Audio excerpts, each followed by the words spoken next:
Today we're going to talk about main booster pump.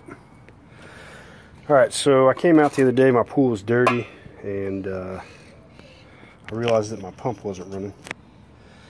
And so, basically when you turn it on, it would hum, and then after humming for a minute and trying to come on, it would shut down completely.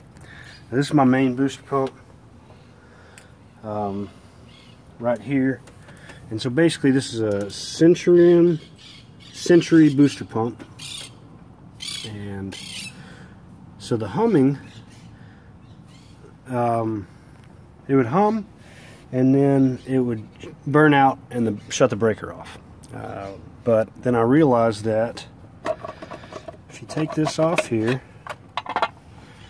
this is a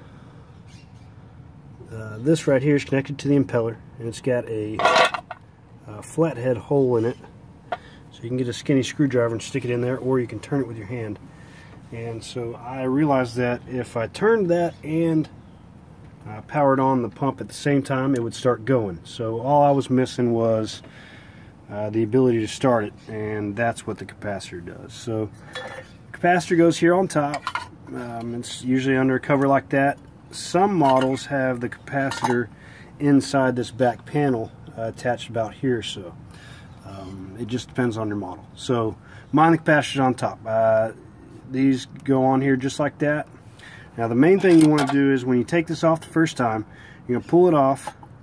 These are going to be connected, and you want to disengage the charge. The capacitor holds a charge, so you can put a metal screwdriver here, and you'll deactivate that charge. And then you just slide these off and remove the capacitor, and I went and got a new one here.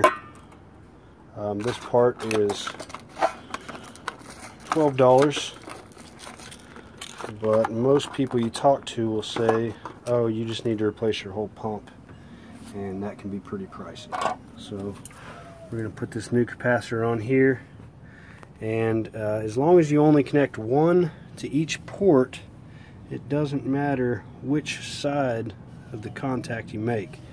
So I'm just going to plug on here,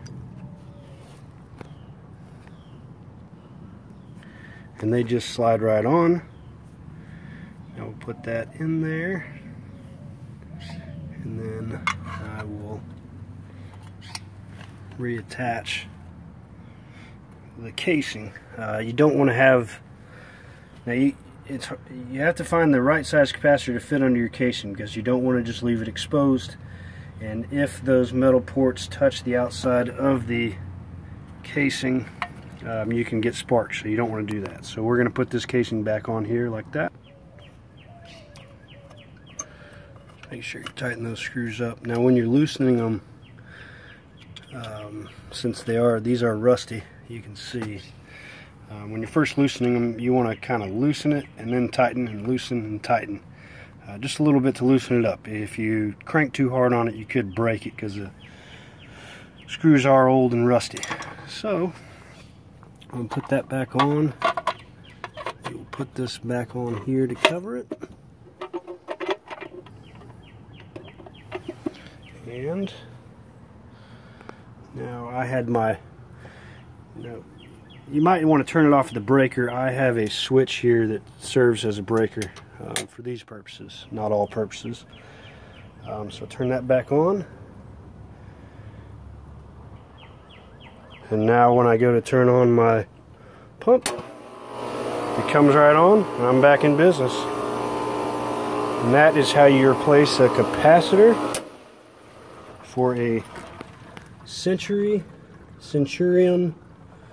booster pump. Good luck.